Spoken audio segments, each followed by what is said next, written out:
that sweet sound of the capture cards. Yeah. The sweet sound of nostalgia. Yeah, for things not fucking working. Yeah. Like your dad when he was 16.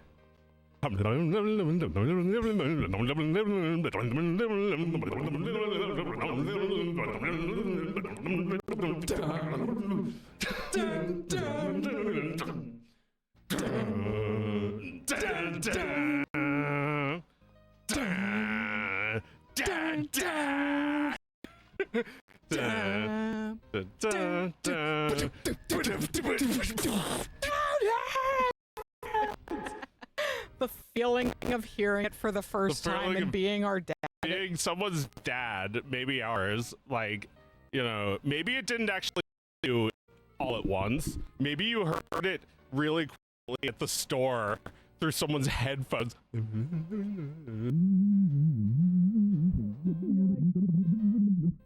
You're like, what the fuck is that? It sounds like an electronic. It's like the guy, the mailman was humming that. Like, what is that? The mailman who was fucking your mom.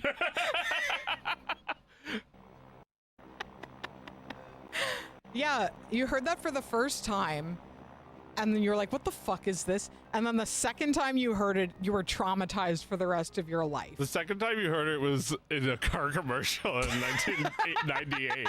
It's like, oh, it's just a fucking Hyundai commercial. Who cares? Yeah, I remember our dad being so mad when they came for his rock and roll. Came for rock and roll. Yeah, yeah, and we couldn't really understand because we're like, what are you talking about? This is the coolest song I've ever heard. Right. This car commercial wrote the coolest song that I've ever heard. Right, but then you hear it on trailers and in, I don't know, diaper commercials. Yeah. It doesn't fucking matter. As time goes on, it becomes less and less of a problem to license. Changes. Yeah, there That's you the go. Pampers commercial. And yeah, like just here in the 90s, like being some like 45-year-old dad and just hearing, I call that a bargain on like a fucking President's Day sale commercial for a car dealership. Fuck, man. Sucks. Yeah, I guess that's why you still hate us, right? You're still mad about the car commercials with the Who in it. I gave you an art farm and you turned it into toys. Oh no! Look what you done! You blow it up! Damn you! Damn you all to hell!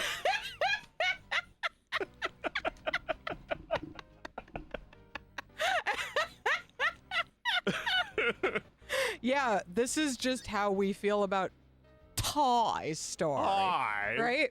Yeah. Yeah. No Rumble Pack, I guess. Oh, I guess not. Well, the player wouldn't be feeling it unless we had some kind of crazy Twitch plugin where the player could see that you're vibrating. Like maybe teledildonics technology can hook us up to that. You think so? Because like you would have to have something that feels like an entire room. Like Yeah. you would have to feel the weight of falling as a toy. Yeah. Right? On different kinds of material. Like look at this. Like imagine if the Rumble Pack, you know, which I'm imagining because we don't have it, must Yeah. be really cool since we don't have it. Yeah. It's another thing Nintendo makes you buy. Right. It's like I'm imagining that it's softer to land on the bed than the wood. Right. And, you know, maybe a teledildonics Buzz Lightyear where you can Yeah, have where sex like with every it. Thingus viewer's ass vibrates when Buzz hits the ground. Yeah, yeah, exactly. I want that for all of you. That would be Hello. great, yeah. Welcome to Well, Thingus. Howard Stern did that in his movie. Right, He was he- like, put the subwoofer down, like face up. All right. All right, that one has been bothering me for 30 years. Like how many people would be listening to the radio on like a big floor speaker in their living room? Oh, well, I think like he probably described the exact thing he wants, and then someone like someone called in with it, and then in the movie they make it seem like she just happened to she call. might not have actually been having that orgasm or had that speaker. It's more that it was good radio. Right. No, you're right. You might have been able to hear the subwoofer. I haven't actually listened to that clip and verified if that really happened. Right, if you sat on a subwoofer, if it would have that effect on you. I guess we need to find out. Can you actually sit on one of those? I mean, you know, I'm visualizing the size of it. Yeah, you could. Yeah. You could straddle it. Also like that, a Sibian. Like, okay, so this is actually related to Buzz Lightyear. It's like, how do you not know you're a toy? You freeze when Andy comes in the room. No. Just no. There's certain Woody, things. You're not ready for the answer. Well, all right. I've heard people explain this one, and it's fine if you want to do that. But the fact is that, like, if you interrogate anything about Toy Story for more than 30 seconds, none of it makes sense, and also you're a loser for having done that. Exactly. Woody, it's because it's a movie. No! I told you weren't ready. No, there must be somehow. Well, like, you're not a toy. You're a cartoon. All right, I'm going to warn everyone, if they don't want to hear the words of a loser, go ahead and mute. Because everything we usually say here is cool. But the explanation that fits into the movie is that it's in his base programming. He's just a really good toy, and he doesn't realize he's method acting. Yeah, no, it's just like, it's in his base programming to You can believe two conflicting things at once, Woody. Have you ever been in the military? Oh my God. Joe has seen Toy Story 5. Unfortunately, I haven't, so we'll talk about it soon, because, you know, I can't keep playing this game with my son. He wants to see. Yeah. He loves it. Yeah. Can't get enough. It's you know, do you want me to describe it in vague terms? Well, there's probably a lot of people in the chat who are just dying to see it and haven't gotten around to it yet. But so we should probably lay off of the Toy Story spoilers for another week. Yeah. I don't want to see this movie. I'm being forced. It's Coupon the movie. Yeah. You call that a bargain? Best I've ever had. Yeah, well, you know, spend a day with my... Aren't you gonna play with me, Meredith? What is that, the doll? Jessie. This is Emily all over again. This is Elizabeth. Right, I said Elizabeth before this. Well, because it doesn't matter. It's stupid. Yeah, it's her. It's her from 500 years ago. She. Boss. Shit. Oh, I want to see a lot of everything is beautiful. Words with Hats is going to see Toy Story 5 in 10 minutes. Oh, you should watch Thingus in 10 minutes. Yeah, don't turn off the show. Bring us with you. Yeah, you should play Thingus out loud in the theater. Yeah. full blown out volume on your phone speaker. Yeah. Well, have fun. I hope the people you go with are people you love very much. Yeah, I had a point I was making. Like, if you question the Buzz thing, or if you question the Howard Stern, like, every detail of that, you're gonna be left with a movie that's just okay. Right. It's better. Like he is a liar, and it's a web of fiction, and it makes him look cooler than he is. Yeah. And a lot of it is also true. It's like, you know, it's for the movie. Yeah, it's for the movie, Woody. He built his own mythology. Everything in that movie is a fucking lie. Yeah, of except course. that it's real. Well, yeah. That's a little different, because, you know, Toy Story is totally fictional, where it's a story where, like, a wheel almost crushes Woody's head. Right. It's a story where a dog's face comes inches away from killing them, you know, the kind of things that happen in this movie are like at the last second. Yeah. You know, they land on Like, you can Buzz and the fly? horse. You can Yeah. fly? Yeah. I'm Last second. alive too. Like, who cares if Oh, I can God. fly? Yeah. Right? Oh, Yeah, man. like, well, yeah, because Buzz does have to like discover what it means to be alive again. Yeah. He doesn't understand that, like, he kind of has to revert to his old programming still. Like he still acts like a space ranger. He's a hero in the Right. second movie. Right. Yeah, it's true. He's still like a cop. Yeah, It's just his nature. and he gives Woody a real talking to. Are a thing. A child's thing. What is happening in this game? Why is there toxic waste in the basement? It's probably just my imagination, like the hot shoe. It's like lava. Yeah, the hot shoe is when the floor is lava, which is a game that, like, why is it that children without any internet played that? Well, children know about Jacques Cousteau without anything.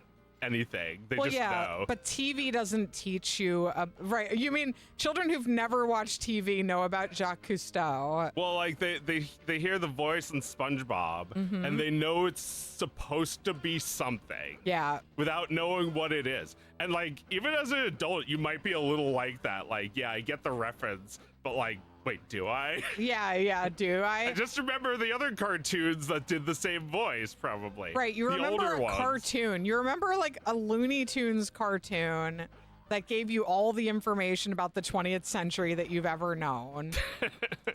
Yeah. They never used that song though, did they? Sing, sing, sing. In Looney Tunes. No, it was too late for that song hit too late for Looney Tunes. Yeah. Yeah.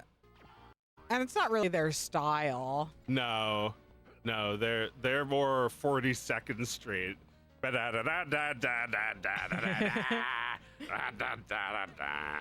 Yeah, that song was written in the 40s, I'm pretty sure. Yeah. Like it now that I know that, I'm like that was late. Yeah, I think I could kind of tell. That, you know, I made a joke about it, but I think it's kind of right? That like as soon as 1950 hit, we were not we were listening done with to that. We were well, done yeah. with that. Well, the reason is because Sing Sing was at the end, right? It was Yeah. the end. Yeah, that's like the one we're still stuck on. Yeah, that one is famous, and specifically the recording we've heard is famous because it was played at Radio City in like 1952 or something like that. It was really, really late, and it was played for like a stuffy white audience, and they sat there with their arms folded until suddenly they understood why it was good, and it just happened to be like a really excellent improvised set for them. Yeah. And it became famous because it was a suburban America's embrace of jazz. That's cool. But then by it stopped definition, being that's good. the end, That's right? it. Yeah. You can't do anything else after Well, you that. gotta die eventually. Like that killed it. Yeah. It killed it. Like, you know, Street Fighter 2 killed fighting games. You're just not talking to him, and you don't know what he wants. I know what he wants now. Does he want his ear? Yes. Oh. Yeah, he wants his ear. Then he'll help me avoid the sludge. But see. I think I have to cross it to find the ear. By that point, you'll be good at avoiding the sludge. Ugh. Putting yourself in more peril. Yeah, he just slipped in it and died. Like he hurt his back and the game Maybe it's not restarted. down here. Maybe this is a later level. Right. Yeah, he's gatekeeping this level. Potato Head. Potato Head. Oh yeah, those Bo Peep who says that. Oh yeah, right. Potato Head. I don't need some man telling me what to do. I'm a lost toy. I hate that. I mean, on Bo Peep, it makes a little more sense, I suppose, because she's still her responsibility was to the sheep, not to the kid. Okay. Right? She wasn't. She wasn't a toy. Who cares? let me bring up some of these subjects. Woody, it is a movie.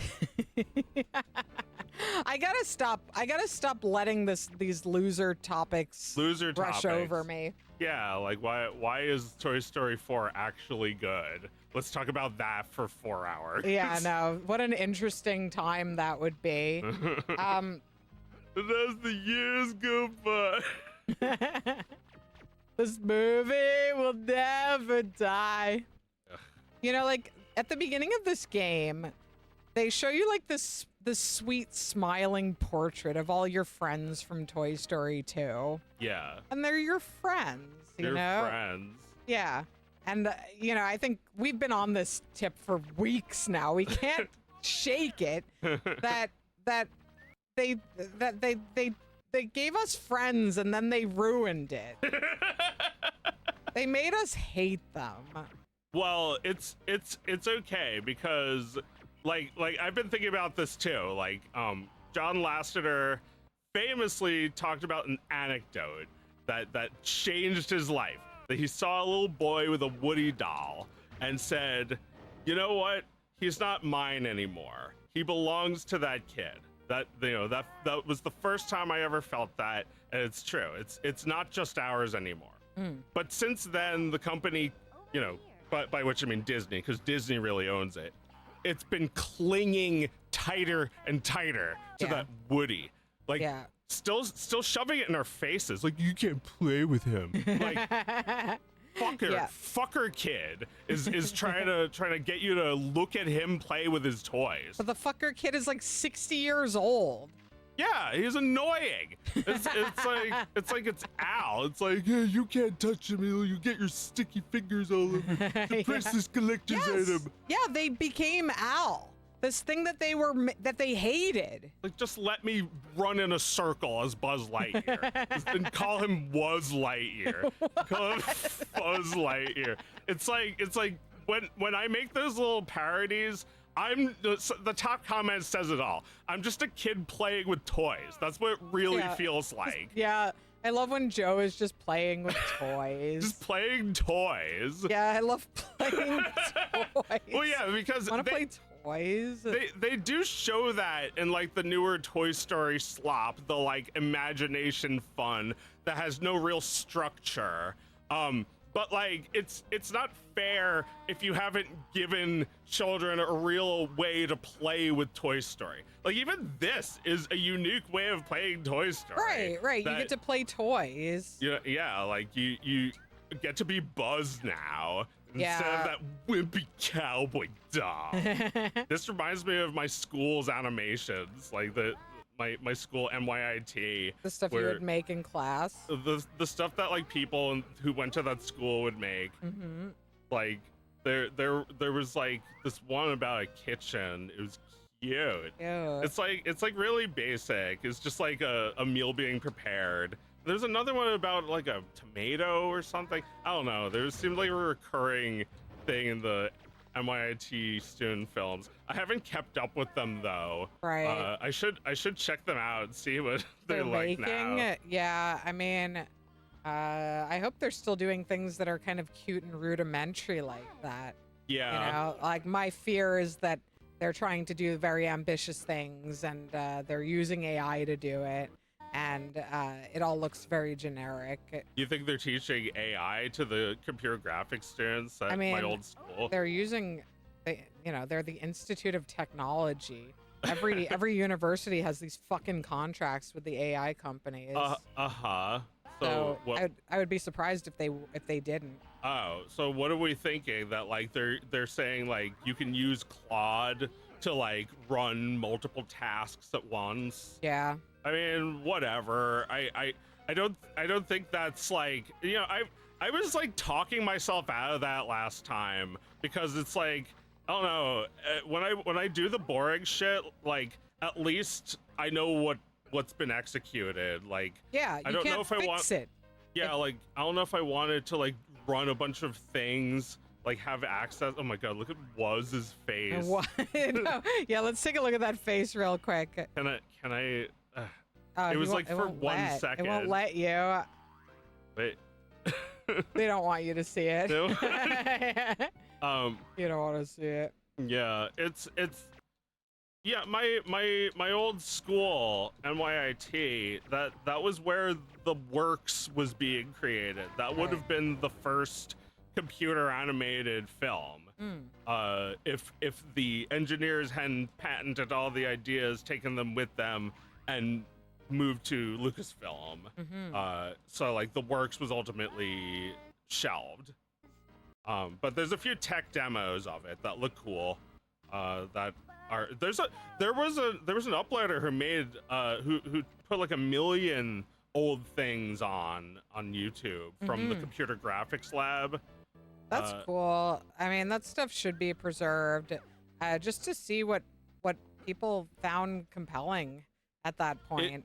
It's cool, yeah, and some of it is like crundy, but it's great. Like you should check it out. Crundy is good. There was this guy who was like he's like this computer generated guy with a mohawk, and he was like talking about how like a polygon thin mohawk, like a 2D mohawk. Yeah, like a triangle, and he was just talking about how he's better than human like human musicians or whatever. Yeah, he's punk, man. Yeah. Here are the punk. I want to talk about a couple different kinds of food. Yeah. First of all, fake food on a department store grill. Do you remember this? Fake food. Fake food, like when you would see like an appliance at a department store, and it would have fake food either like in the fridge or like a fake steak on the grill. Yeah. I haven't seen that in a while. I went to a small town recently, like to a hardware store, and they were still doing the fake food on the grill. There's fake like food fake thing. salmon. That's yeah, the funny. fake food thing. They still have the like fake computers on the desks at like the Home Depot. No, not at all. They don't. Oh, they don't do that anymore. It's cheaper to have a real computer. On the desk. But yeah, I was just thinking about how we would like go to Home Depot and like play with the fake chicken and stuff like that. And then the other thing I wanted to say about food is like everybody talks about how cartoon food is really delicious, but I actually think the more delicious food is black and white movie food. Oh yeah. Like food in a black and white like in the Three Stooges, they're like eating a hot dog and it looks like the most delicious thing you've ever seen. Like I watched a black and white movie last night where somebody just mentioned a hamburger and that sounded delicious. Yeah, you can just imagine it. A good old wimpy hamburger. Yeah. I made one of those yesterday as a snack. A wimpy, like just a regular hamburger. A literal burger and a slice of cheese on a bun. Yeah. It's just a wimpy style impossible burger. Delicious. Imagine if it was in black and white. So good. Yeah. And like in this movie, the guy accidentally burns the burger. Like you see it sizzling on the grill. Looks even and you're better. like, that looks even better. And then he threw it in the garbage. And I was like, great. Now I can get it. Yeah, now I can have it. Well, yeah, like the visual had to show that the burger was bad. Like the acting had to show that the burger was bad. Yeah. Because otherwise it would have still looked perfectly appetizing to me. Food in black and white movies looks good. It looks good. Well, yeah, like the Goofy movie cheese is too slutty. It's like, don't you think I taste good? Yeah, no, it's trying too hard. I've really cooled on the Goofy movie cheese. It's cooled in the years. fridge. Yeah, it's coagulated. I don't like it as much. It's not no, not quite. It's gotta be a little bit like what's another good one? I mean what's another good Spirited food? Away food is all good, but what's a specific example? The Spirited Away, the chicken. like the food, the like maybe like the duck like duck. the meat that her parents eat, where they're like, the duck is so tender. Yeah. Oh, Chihiro, you have to try the duck. Right? That one's really good. Yeah. The dumplings are good, but the father puts those in his mouth all at once. I don't think you see the mouth bite into those. Right. But yeah, there's a lot of food in that movie that is just so delicious. What about the fish in Lord of the Rings? Does that look good? No, it doesn't, unfortunately. But those disgusting tomatoes he bites look good. Like those fat. It's like a cherry or something. Like you hear the pit crunching in his mouth. And there's blood all over his face eating the cherries. That looks good. Was there anything in like any of these like Pixar movies where they eat? Where they eat and it looks good? No. Not 3D really. movies, they shove the whole thing in their mouths. It's very often do they actually like bite into it. Yeah. I think you have to have a little bit of biting for it to look really good. Yeah, exactly. Like, you know, it's kind of still amazing to me that they were able to make, like, people were able to make so many food shows, and like the main thing in a food show, like there'd be nothing if not a person biting the food and reacting to eating it, right? You know, it's the most delicious color movie with food is when Samuel L. Jackson in Pulp Fiction eats the hamburger and takes a sip of the drink. Yeah. And you can't even see the drink. And he's like, mind if I use your tasty beverage to wash down my burger? And it already sounds delicious. And like, I don't think about anything in that scene except the delicious food and soda. Yeah. That's That's true. Yeah, it's like you're just thinking about the visceral like food. The big kahuna burger. Yeah, like you're like before they're even brought up, you can smell the burgers in the room. Yeah. Like, oh, we were just in the middle of lunch. Yeah, like right, there's a crinkling bag like near one of the guys, and you're like, this room is delicious. I just want to Oh my be god. in this Yeah. room. He bites the burger. Does he eat the whole thing or does he throw the rest? He just takes a bite. Yeah. There's a close-up of him taking a bite. Yeah. He bites into really it, bites and the bun is like pillowy. That, you know, I didn't think about it, but it, you know, it's very technically difficult to animate that, but like to do it in real life is also kind of hard. I feel like most actors would say, no, I'm not gonna like take a real bite of a sandwich. Yeah, like usually they don't. They usually spit it out because they have to do like multiple takes. Yeah. Or you know, if they're drinking, obviously they're not drinking alcohol or smoking a real cigarette because they have to do it for so much longer than on camera. Yeah. But that said, I still believe that he ate that burger. Yeah. And that the burger was very, very meticulously designed to look that good. Yeah, you don't think they just like got it at a fast food place? No way. That burger was designed to look like the best burger in LA. And like by best burger in LA, I mean Big some kahuna. shitty little shack along the side of the road that makes the best burger. I don't know where to go. Should we move on? Yeah, we can move on. I do feel like this game fulfills the promise of being a toy in a giant house way more than the Genesis Super Nintendo version. But I like the non-licensed music. Da-da, da, da, da, da, da, da, da. The music's great. I think about it all the time. Yeah.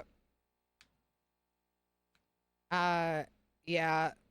Let me see. What else I got here? Earlier today, I went to the grocery store and there were two people like standing at the entrance where you get your cart, and they were for like the SPCA, and like, you know, it doesn't matter what they were for. Like, you know, I care about animals a lot. There's no way I was going to talk to them, you know. Yeah. And they were very, very aggressive, and there's like a young woman in her 20s and like another woman in her 40s, and like the older woman was way more aggressive, and like I come in and fortunately she's already on somebody else. She's already like screaming at somebody else. So I'm like, Oh, thank God. The more powerful one is busy.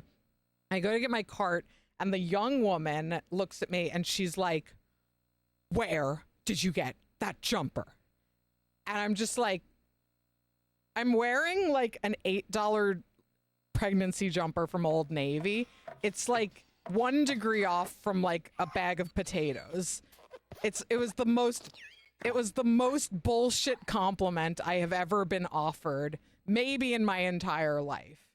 And I couldn't even like, I'm not trying to be mean to her, but like I couldn't even like hide my contempt for what fucking bullshit that was. I was just like, it's from Old Navy. And that was, that was the extent of where it went. I just like, I don't know. I've been wearing a bag for weeks now. And I guess I should say that on Thingus too. I told my blog about this, and I told Narrowscope, but I'm having a baby soon. Not soon. October, right? I'm sorry. It looks like you have something you want to say. I wasn't gonna interrupt. Oh, okay. You're talking about having a baby. Okay. Yeah, I'm having a baby. I wish you would have told me. I don't believe it. I've been there for every moment of your life, and you didn't even tell your best friend? See, I thought you were gonna mater me on this grocery store story. You'd be like, I was there. I wasn't there that time, but sometimes we're at the grocery store at the same time, or sometimes we pass each other on the way. Yeah. Yeah, no, I'm having a baby. I'm very, very pregnant right now, but I'm still like 4 months away from full on pregnancy. And yeah, I've gotten like, it's really fucking hot here. I've gotten to the point of just wearing bags over my body. Yeah, October is soon, I guess. Shit, I guess October is pretty soon. Yeah. But anyway, soon. it's happening right now, and that means that's the reason that I don't smoke weed anymore. Yeah. And yeah, things are gonna be a little different around here pretty soon. Are we playing adult mode or child mode? Oh shit.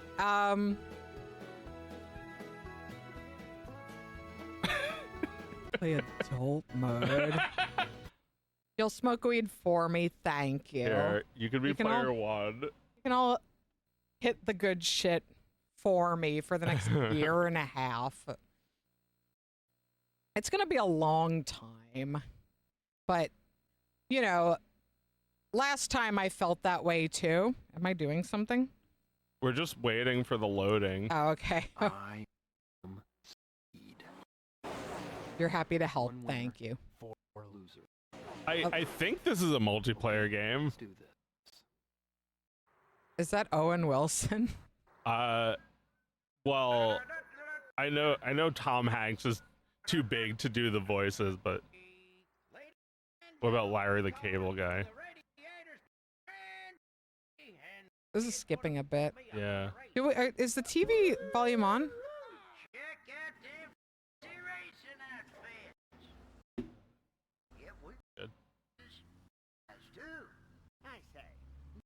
This movie could have just been rendered on a GameCube. It looks the same. Yeah, right. This is just as dynamic as the movies. Well, it's a little bit lower fidelity, but I guess like this is still like, we just played the N64 version of Pixar, and now look at this. This is like a huge step up. Right. This looks like the models. The GameCube did feel like a huge step up. It's still a little, there's still a bit blurry, but look at that rendering engine. That's better. Yeah, for sure. I think this might be a one-player game, actually. Okay, that's fine.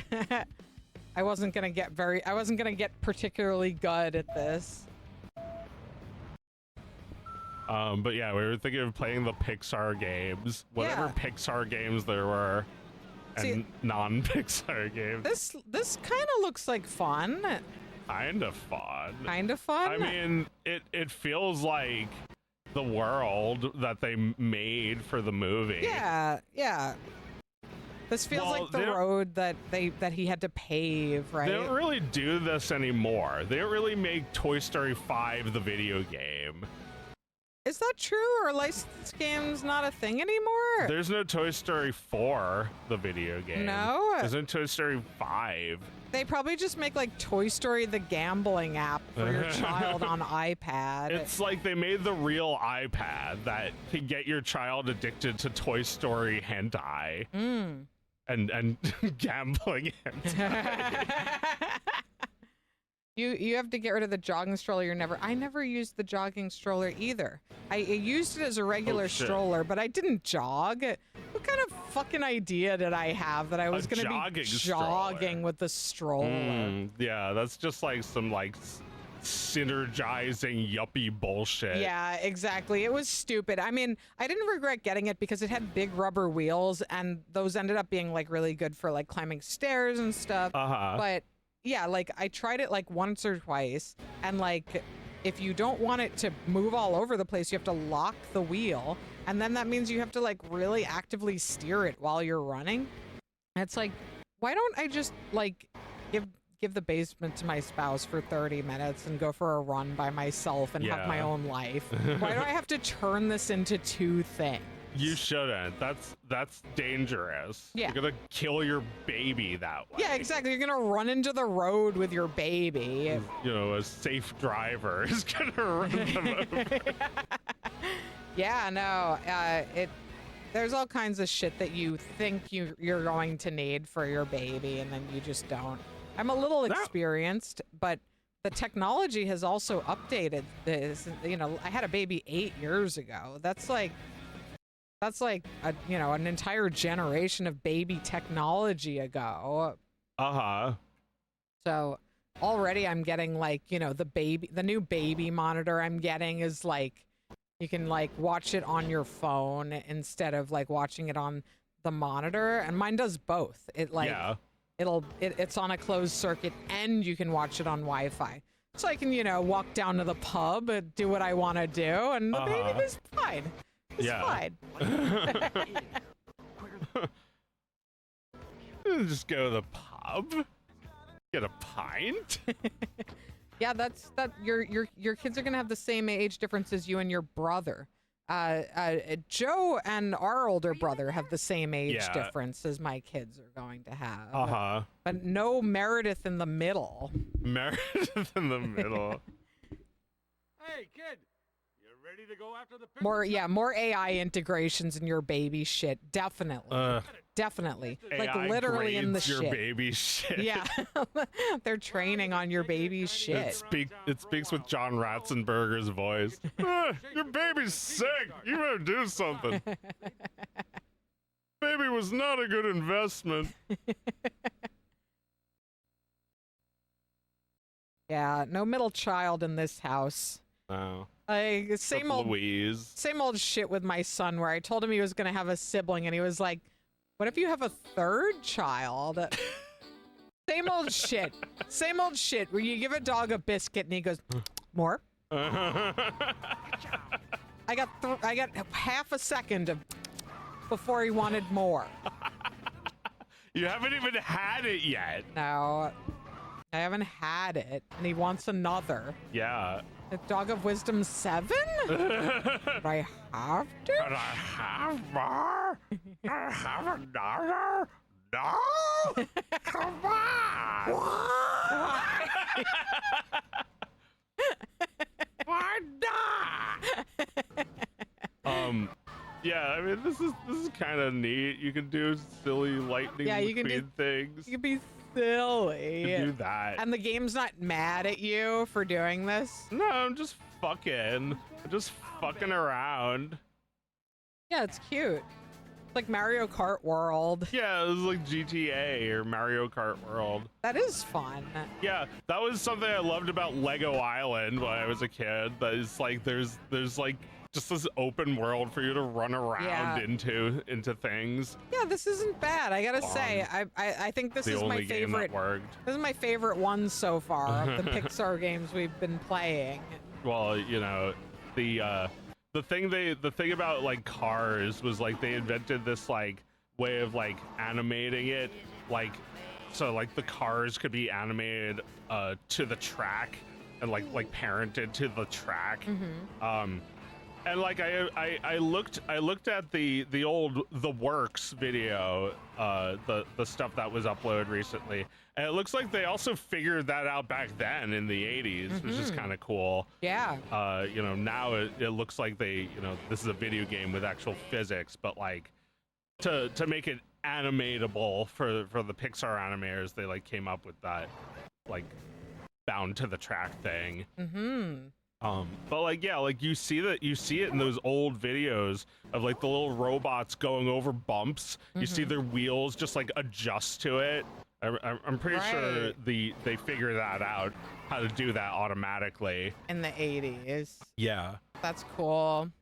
Well, we were talking about Mainframe as a studio because recently, like maybe a year ago, I mean, this has been going on for a long time.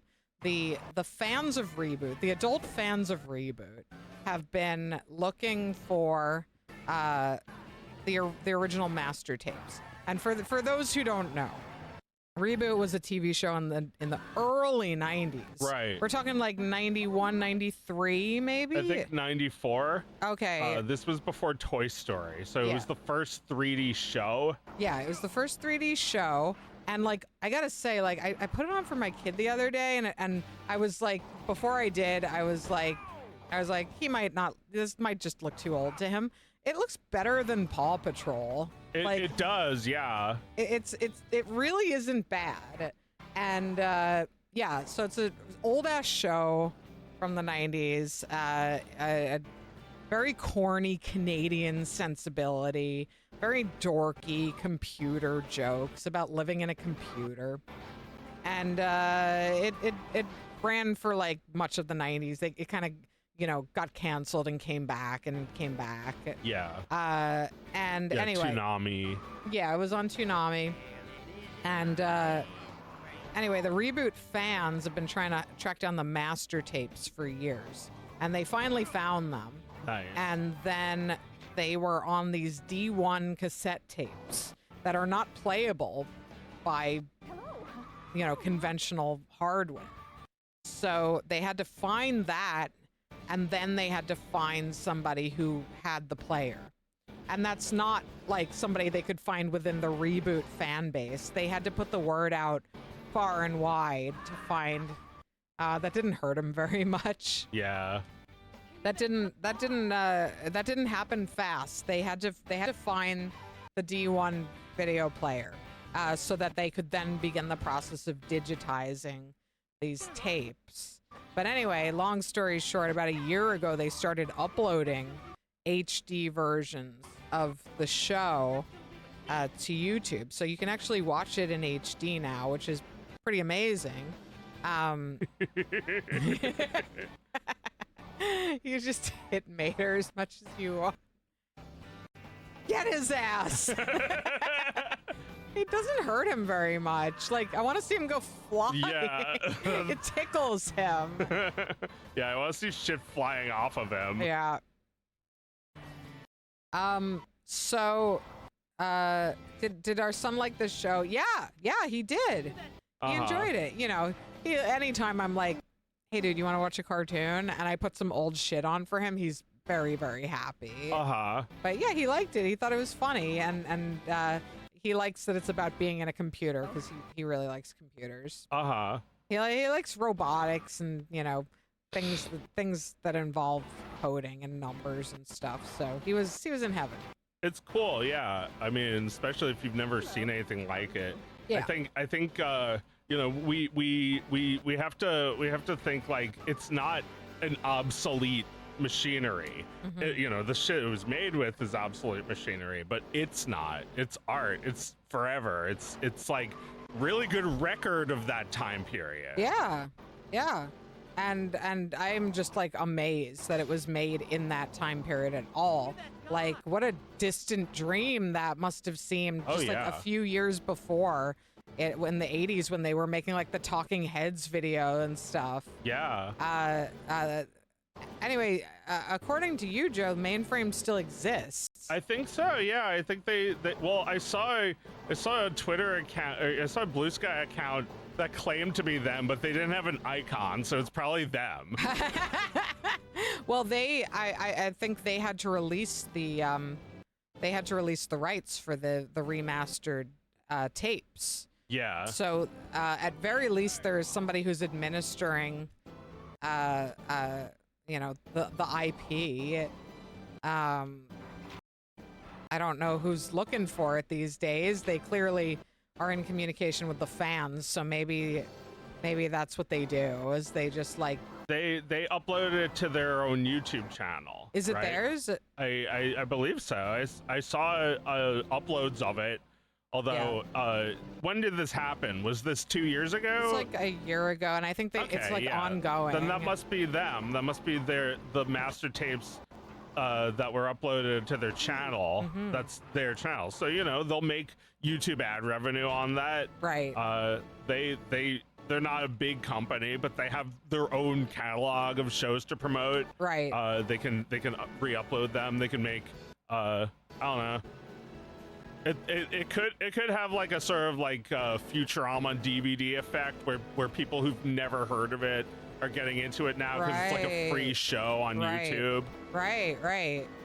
That's true. It's a show no one's ever seen before, and it kind of has this like, it's an aesthetic that people do try to recreate on their own, like this kind of like psychedelic looking old ass 3D textures. Yeah. Like a character with chrome colored hair, right? Like that's just so of a time in 3D animation.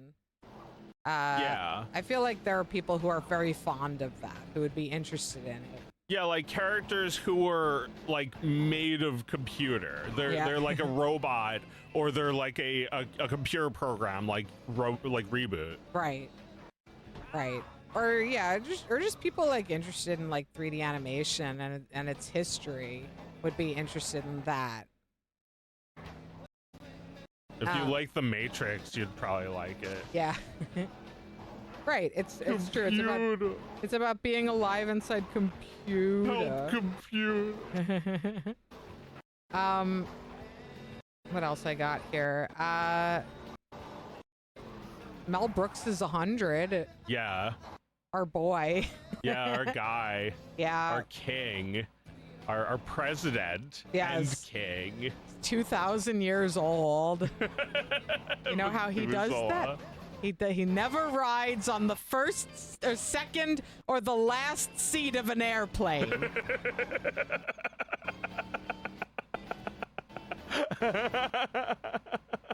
Because if you do that, the plane could crash and you could break your foot.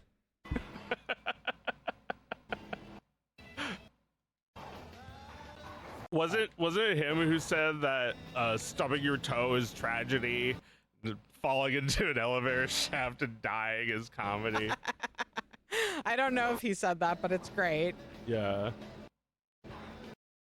Yeah, no. Mel's such a hero. I'm glad that people are talking about him while he's alive, Yeah, well, he's still going. It's not like he died, but that is kind of what it feels like. The response is like people are talking about his great life, and it's like he's still here. He's still here. He's not even dead. Well, he's part of this new Spaceballs movie, which I don't expect to be any good. No, but maybe one time there will be like the real like idea shines through. Yeah. And you'll be grateful for that. Well, yeah. I mean, he still plays yogurt in this movie. I mean, that might be worth seeing. 100-year-old yogurt. Yeah. He's Methuselah. Yes. Yeah, he's Methuselah. The quest for more money. Like, it's what we were promised all of those years ago.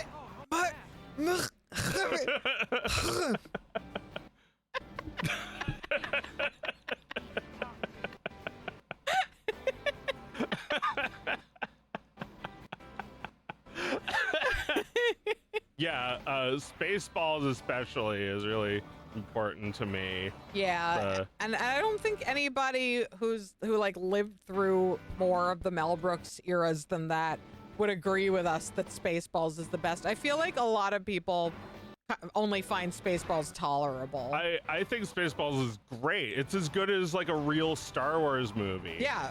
If you love Star Wars, you have to see it. It's basically like the blooper reel. It's the same studio. Yeah, yeah, and it's it makes fun of Nazis better than Star Wars does. Yeah, Like- that was a guy who actually fought in World War II. Yeah. You know, George Lucas could only imagine it. Right. So George Lucas suffered more. Yes, exactly. Exactly. He suffered more. It's like, you know, like Mel Brooks killed Hitler, made fun of killing Hitler, and now he's 100. The ultimate fuck you to Hitler. Yeah. And it means nothing. And George Lucas is just like, you know, thinking about how it would feel to be like a tiny little robot in this conflict, being the little hero of the day with no powers, and just like, you know, Mel Brooks is just like, he's every character. He gets into the heads of the villains. It's like, you know, Yes, he's their greatest enemy, and he's also them. Yeah. Like he's their incompetent leader. Yes, exactly. And he's also the president. also the yogurt, the guy who's gonna get him.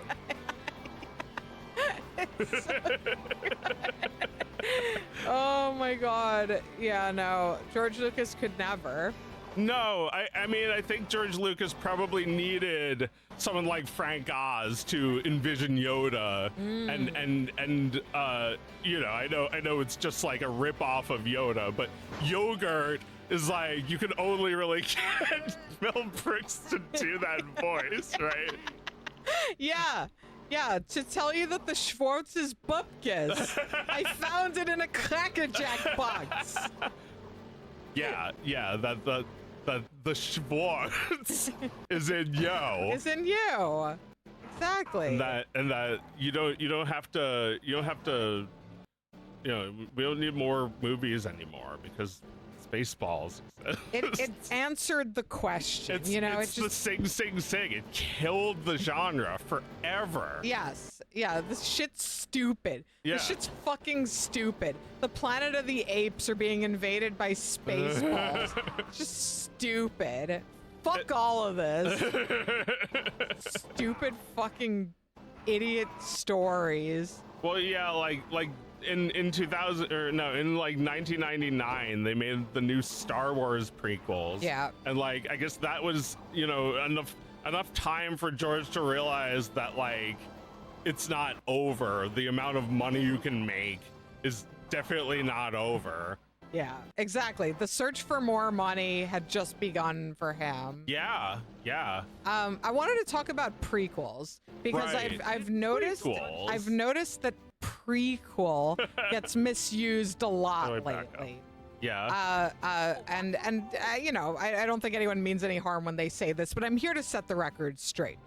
If you make a sequel to something, you don't call the first one the prequel. That's not. Yeah, that's like, no, that's not it. That's not correct. Yeah, that's You can call it the first one. the prequel. You can call it the predecessor. Yeah. The original film, It's or whatever. a prequel. The prequel. So, a prequel is completely different from the Right. first one.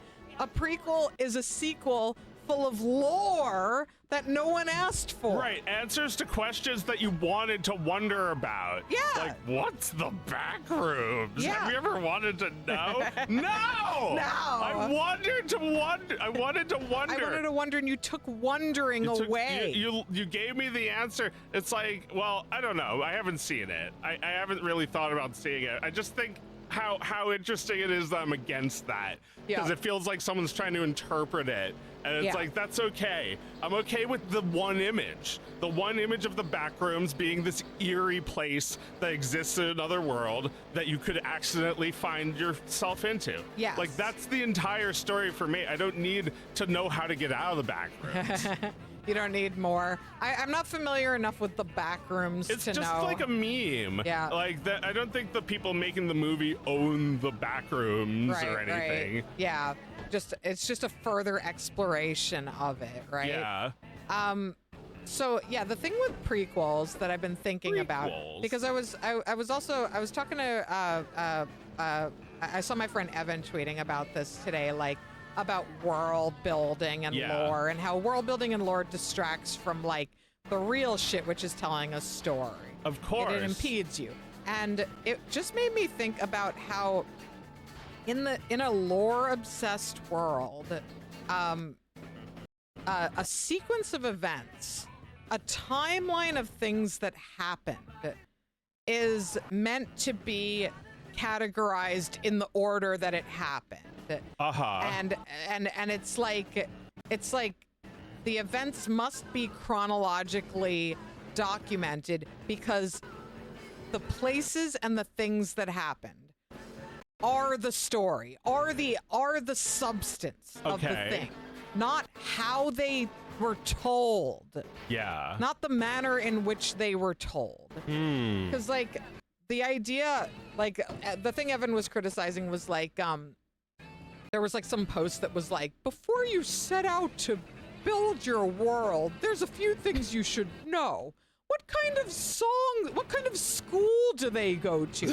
What kind of songs do people sing when they're drunk in a bar in this world? And it's just Okay. like, I have never thought about any questions like that until the moment I needed to. And I don't think anyone who's ever written anything that you loved did that Yeah, either. you don't put the dressing on the bowl before the salad, right? It's kind of like that, right? Yeah. Well, it's just like, It's dressing. Well, It's like window dressing. Yeah. You have to build the windows. right, like what's the story we're here for? And then you can think about those details. I think about this with Toy Story sequels, that it's like, these characters need to be retired because they were all designed for that story. They're all made, they live and breathe that first story. Like, Yeah. their Yeah. designs clash. Right. It doesn't make any sense to have all these toys from different movies standing next to each other. Like they all met. Like they're all from a different world. Yeah. Like, that's just Kingdom Hearts now. Yeah, exactly. And it's just like,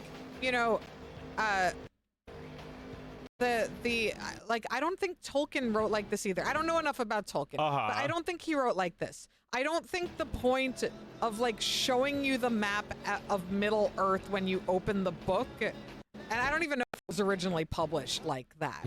But like the map you see of Middle Earth at the beginning of the book, it's not designed to show you how much world he's thought of already. There is an aesthetic reason why you see it there that's important to the story. That's right. There is like the prequel, The Hobbit, Yeah. which is not the prequel either. No, it was written first. It was written first, but we know the Lord of the Rings better. It feels like the world is so massive it was actually designed for the epic war story, right? No, he just thought about the journey from Hobbiton to some other part of the world and back again. And he probably made it up as he went along in order of what seemed most interesting for the Hobbit to encounter. And the world grew as the story became larger. Yeah, exactly. Then he started to think about how man factors into this world, how elves factor into this world, all this pre-existing shit that like he plucked from other stories. Right. I don't think, like, in my ignorance, I don't know Tolkien's writing process, but I just don't think he was sitting there figuring out the entire Thinking about fucking the songs. world. No. Well, no. I mean, I think there is like a process that I can only like compare to like a tree with like like a trunk and leaves. Like you don't start with the leaves. You Yeah. have to build outwardly from the inside. You have to have the characters that you care about and the plot that has the high stakes. Yeah. You know, like it's not just that Middle Earth is a big place.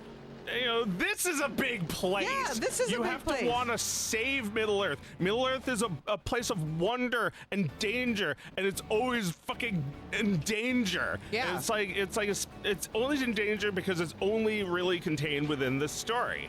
The Right. story that actually has like people involved, you know, moving the gears. It's not like they're all just like letting it happen to them. They're all No. active. It's like it's a story about like a normal little guy A normal little guy. who would rather not be much of anything, but had a little taste for adventure and went out irreversibly Yeah.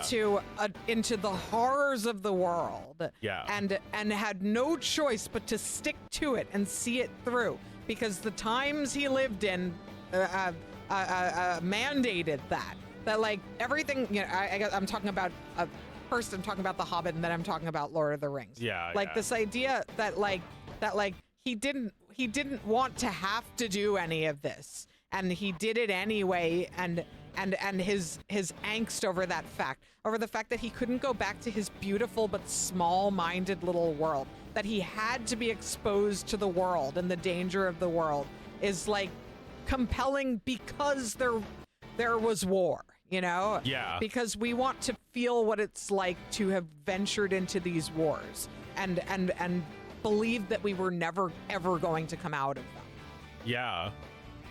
but that maybe the world would keep existing after us. Well, yeah, like you discover all the reasons you might want to save Middle Earth. Mm-hmm. There's all these nice guys, and it's like the world being in danger is what makes it come alive so much. Yeah. I think if you ask me my writing advice, it's not like come up with things to dress your world with to add texture. You know, don't think about that first. Think about that when it's needed, like Meredith said. But also do like what they did to Breath of the Wild. Destroy the world. They took a giant foot and they crushed it, and now it has character. It was lame before. Right. It was bad. You weren't using it right. So according to the chat, Tolkien did think about a lot of this shit before he wrote the books. To which I would say, well, he was good at this, and like most people who are trying to emulate what he's doing are not good at it. Well, he wrote a preliminary story. He wrote The Hobbit. That's not the complicated 3-book work. What's the order then? The Hobbit? When did he write the Silmarillion? That I don't know. That must have been all the ideas that just didn't make it, right? Yeah, no, that was later, right? Well, Okay. yeah, like that's his world building book. No one reads that. No. It's not about anything. Yeah. It's like cool still, but it's missing the point of what Lord of the Rings was so successful at, Yeah. which was making this world feel so alive. Yeah, no, I don't know when the Silmarillion was written, but that's not his great work. That's like That's yeah. the detail. That's the little songs and poems by people in Middle Earth. That's Right. all the little short stories, maybe. Yeah. He wrote a dictionary of Elvish language before any of the fiction.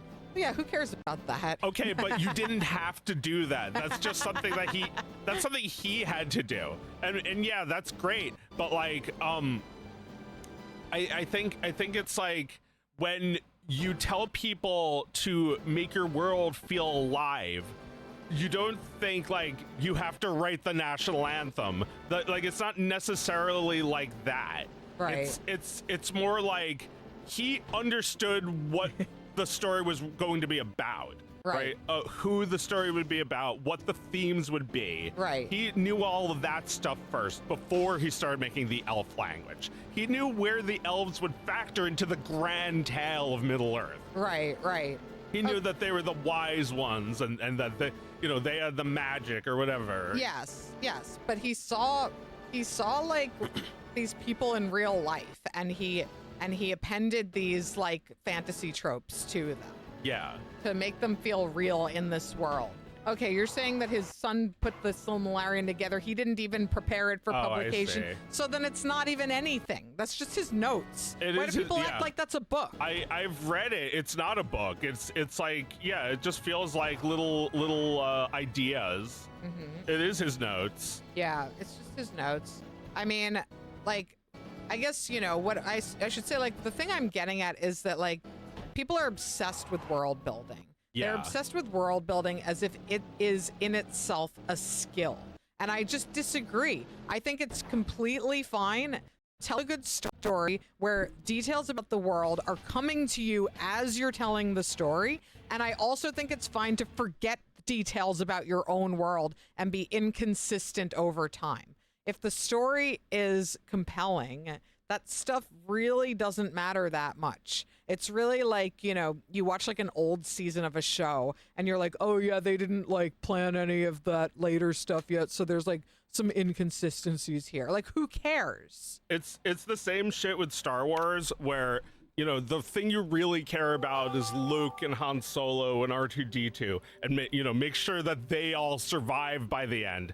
And people think it's about all this fucking lore about bullshit that doesn't matter. And intergalactic politics. It's like you think that you make video games that are all in line with that. It's like rigid. It's calcified. Yeah. It's not the original story, so it doesn't make any sense why it's like that. Right.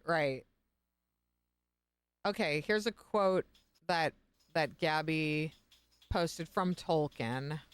He says, any attempt at bogus completeness would reduce the thing to a model, a kind of imaginary doll's house of pseudo-history. Much hidden and unexhibited work is needed to give the nomenclature a feel of verisimilitude. But this story, and he's talking about Lord of the Rings, is not the place for technical phonology and grammatical history. I hope to leave these things firmly sketched and recorded. Yeah, that sounds about right. So, like, he acknowledges that he likes this shit, Yeah. but that he can't let his Lord of the Rings story stink of this, because, like, once you start making rules for it, you restrict what we're here for to begin with. Oh my god, this looks like shit. This looks so shit. I lost my ad parts. Yeah. Yeah, no. Verisimilitude. What's can that create. word mean? It's just like when it feels real, you know, like it gives Okay. it like real texture. Like you can Verisimilitude. create that in many ways, you know, like having this big world that feels bigger than you can't see the boundaries of it. Like, you don't have to have all the information to have that. You can make a world feel big just by, like, you know, magic tricks of narration, you know? You can just kind of make, you know, like, people thought there was some big fucking intention behind Lost because it just kept growing. It just kept feeling bigger, right? It just got lost. Yeah, the authors were lost because all they had Lost was that it. little trick where they could make the world feel bigger than before. They didn't have the story. They didn't have what was actually, like, you know, what you could actually, like, tie to, like, real experience and real feeling. They just had, like, daily soap drama. It's like, you know, if we're using the tree metaphor, this is like a tree that you walk around and it's like hollow inside. Yeah. Like, it's still growing some leaves on one side, but then you look and see there's no trunk. This Yeah. tree is gonna fall over anyway. Yeah, and then it's not a tree anymore. Yeah. Well, Lost, I never saw Lost, but I can imagine exactly the kind of show you described. It's like, it's so mysterious that you want to know what happens, and then when you know what happens, it's like, wait, they didn't even know what happened. They didn't even know what happens, and they just let half of it go, you know? They never wrapped it all up. I just remember a lot of people being like, I got a lot to think about. Like, after the last episode aired, wow, I'm gonna think about I'm this. just thinking for a about while. watching something good instead. Yeah. Oh yeah, Infogrames bringing bring in the DreamWorks license. Yeah. Oh, every language. See if this is immediately better than that other Bugs Life game. Is this Game Boy Color or Game Boy Advance? This is just Game Boy Color, I think. Yeah.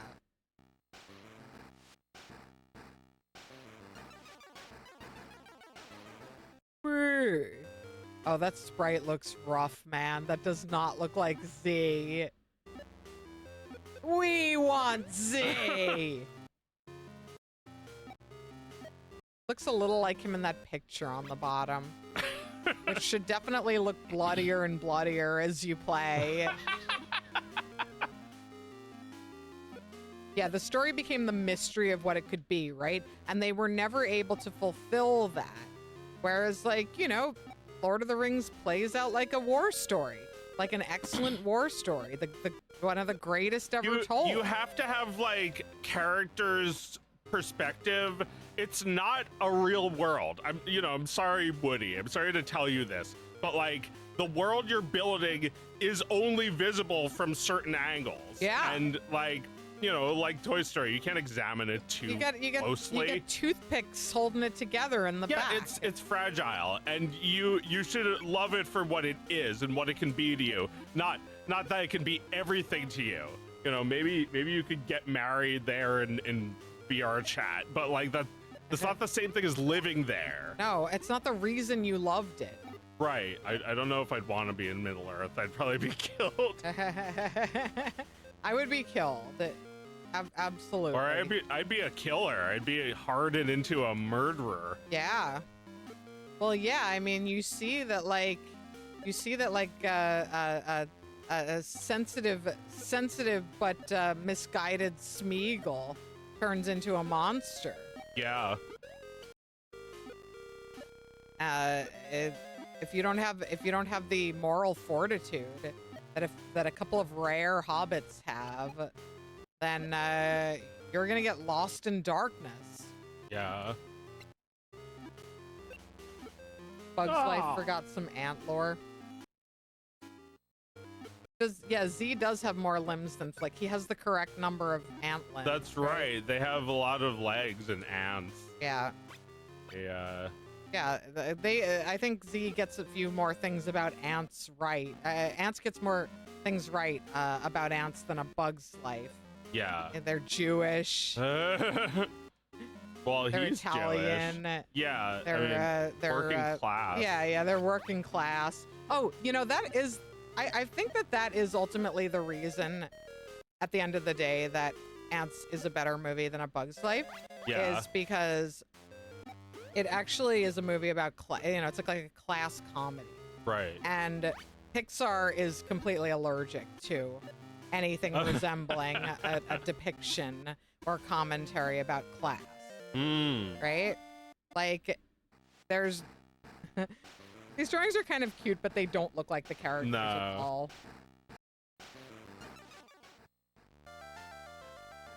Yeah, that's interesting. Like, they don't know what you're talking about at Pixar. This is why Pixar had the fucking shakeup with the like sexual harassment guy. Nobody's talking about communism at Pixar. They're not talking about hierarchies. No. Well, yeah, like Flick is like crawling around. Music. Sorry. What were you saying? Flick is like, the queen is like crawling on the ground with Flick, Like, what are you doing, Flick? Like, why would she ever talk to him? Yeah, exactly. Got a million ants in her army. Exactly. Yeah, truly. Like, why would she talk to him? Yeah. They do shit like this all the time. I watched like that movie Hoppers. Yeah. Another one my son really wanted to see. And it's like the mayor of the town is like selling out the land to like developers. Okay. And a teenage girl who's like an environmental terrorist, basically. That's the plot? She opposes the development. And she knows him. And they have arguments in real life about whether what he's doing is wrong or not.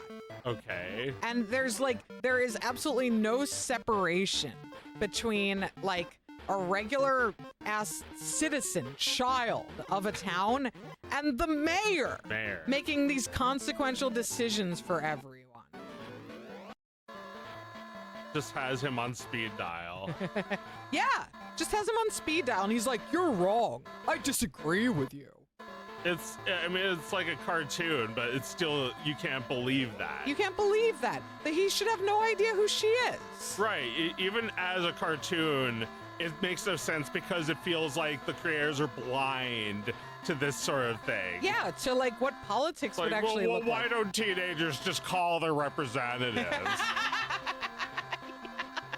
Yeah, as Wizard of Waldorf says, she comes to his house and yells at him. That's literally what happened. And he's like, "Oh, you go away." And that's their relationship. And it's like, why even make a movie that has anything to do with politics if you're going to treat it so obliviously like that? Yeah, they don't know what they're talking about. Yeah. When did they actually make a movie about politics? About class? Well, I mean, Toy Story, I guess. Like you see there's clearly a hierarchy, and Woody is mad that that hierarchy's been challenged finally after all of these years. Right, but ultimately everyone kind of has a vote in Woody's fate, right? I thought it was Andy mostly.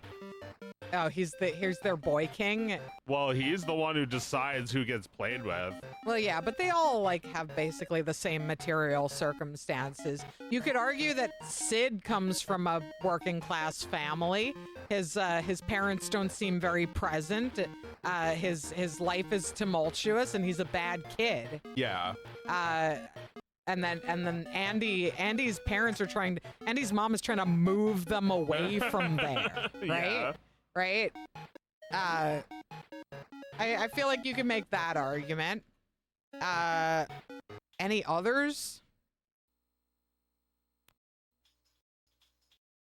We got like 30 minutes. Do you have more? Yeah, there's more Ants games. Yeah, good. I can't think of a Pixar movie that like meaningfully addresses class. You could say that Bob Parr feeling solidarity with his insurance clients who he's denying insurance to, and then acting like the hero who tries to help them out, and the boss is trying to prevent that from happening. There's something there. I feel like The Incredibles is a little more willing than most of those movies to engage with ideas like that. Right. That's not something they could have done without Brad Bird, who's not, just thinking about toys all day. Thinking about my You're thinking about toys, aren't you? They're on their iPads. You're playing with yourself instead of your toys.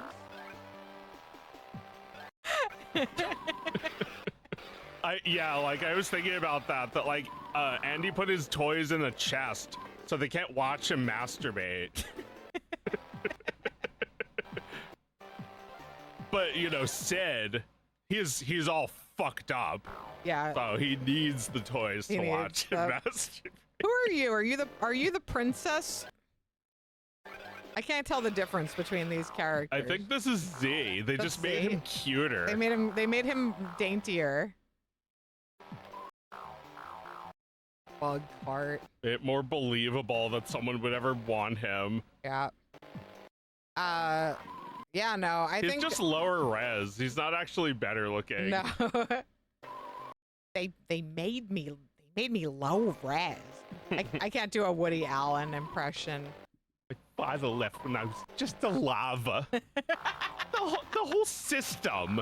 Yeah, we're talking about movies that address class, even remotely. Then Right. this movie just like engulfs it.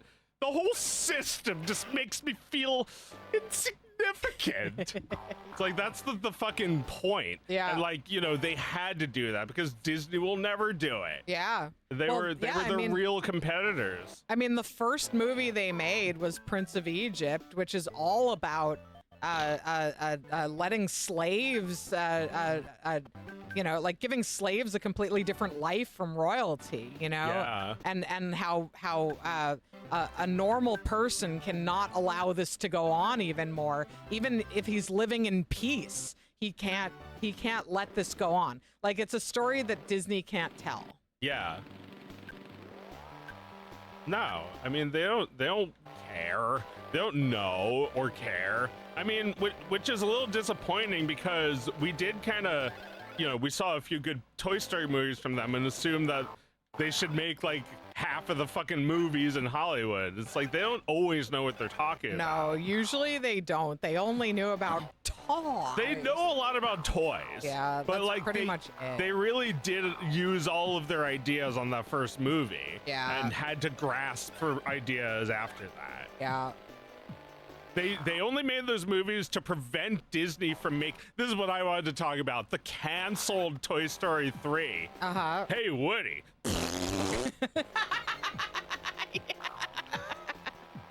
They made a Disney owned a studio called Circle 7, and it's like they were threatening to make Toy Story 3. What else did Circle 7 make? They made nothing, but they were going to make Monsters Inc. The 2. seventh circle of hell. Known as Pixar in the industry. Pix owned. Pix owned, yeah. Pix isn't. It didn't happen. And did they just dissolve after it didn't? They just unexisted. They never finished anything. And oh fuck yeah, they never finished anything, but they weren't supposed to. The whole idea, it was just a threat. So they could buy Pixar, You're like so they would eliminate their fucking competitors. I'm sorry, you're racing with like the general, like the Christopher Walken character.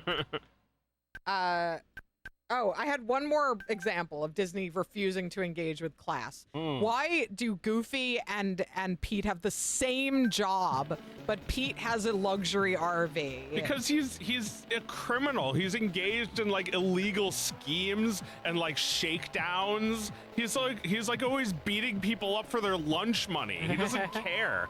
Slip and fall lawsuits. Yeah, he's got it made. He invests wisely, or maybe he inherited, one of his my great uncle kicked the bucket. You left him a chunk of money.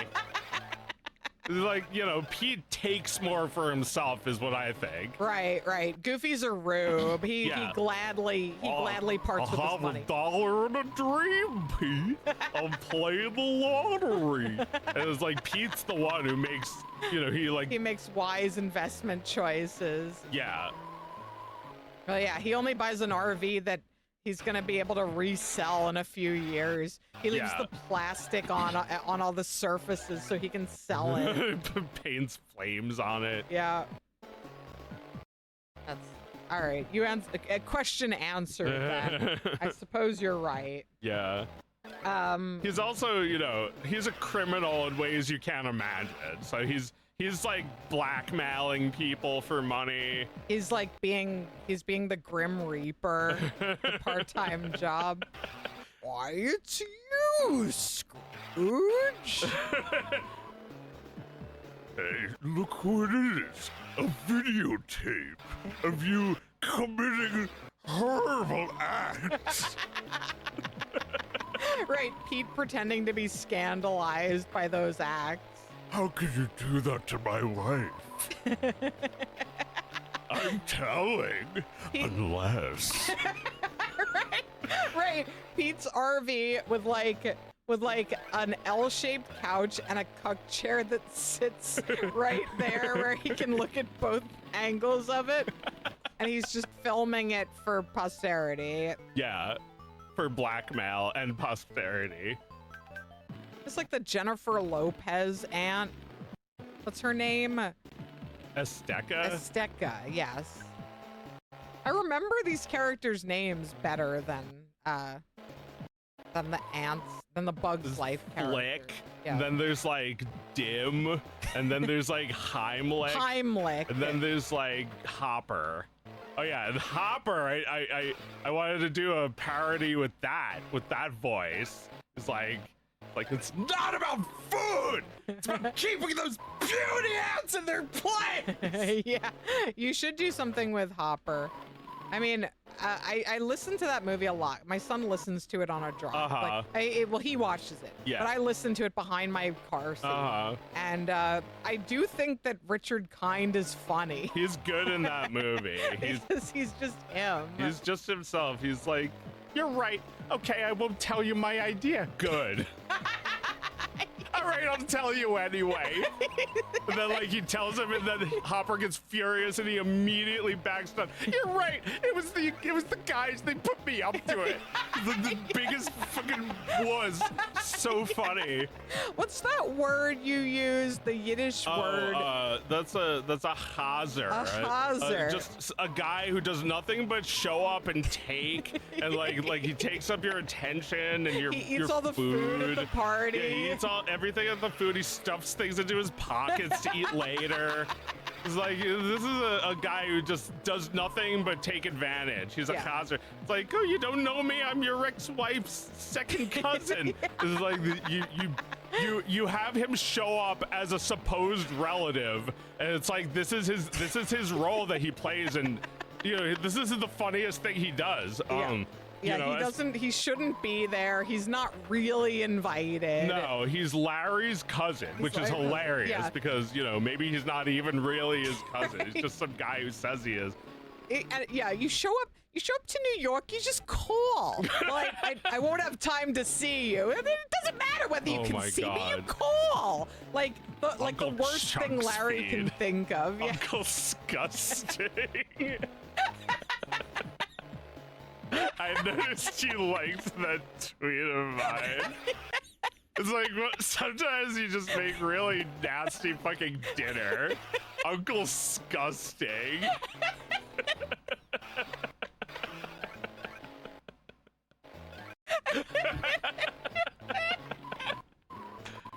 Oh, these green things are... I feel like you need to make the green things you run into in a racing game. He plays, or at least don't make them the same color as I the know things they look like you should get them. Yeah. Gabby says that he played a date in The Nanny who was suicidal. Richard Kind. That's great. Oh, that's really good. I was just watching GHX. Fran Drescher, so fucking funny. She looks great. She was in the latest season of The Comeback. Nice. She's like protesting. She's like heading like the WGA. And she's oh wow, that's pretty fun. Trying to melt you. That's really good. I feel like this is like, you know, this is probably better than the Cars game. Yeah. You know, I feel like we have games like this to thank for like Nightmare Kart. Maybe, yeah, it is sufficiently themed and silly. Right. It's like you have to have some silly themed racing games. Kart, featuring literally Hitler as a hidden character. Yeah. You have to hack the game and pray to Satan, and then he appears. This is probably also a Doom WAD. It looks like Doom. Oh my god, that could be, yeah.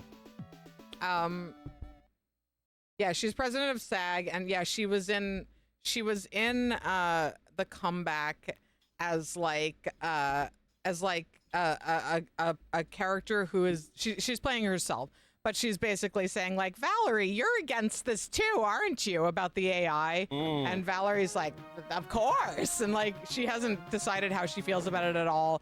She's ready to accept a job on like an AI written show, but she'll say that just to take a selfie with Fran. So she's like Fran. She's just Fran, and like it very curb coded that Fran is just playing herself, and she's gonna get mad at Valerie later on. No.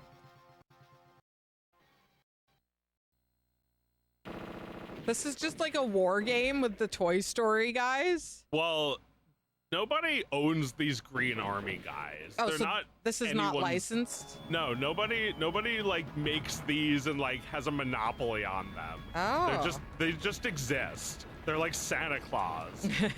So I don't know who made the THQ or something. Some clever fucker made a game of the army guys. Yeah, and I don't think Arlie Ermy is in these. No. But I guess if he was, that would make them official. That would make it too official if it was his voice. Oh, okay. You can strafe left and right. Wait, no, I'm good. I'm going in a circle. Yeah, left, right. Got it. No. I mean, you think about like Arlie Ermy playing this role, that role in Toy Story, like that's plagiarism, you know? Like I feel like there are a lot of examples of this. Some it's like it's fine, but like basically they created that character, or another director created that character with that actor. Yeah. And then other people just use that actor to play that in their thing. Oh, Like- I see what you're saying.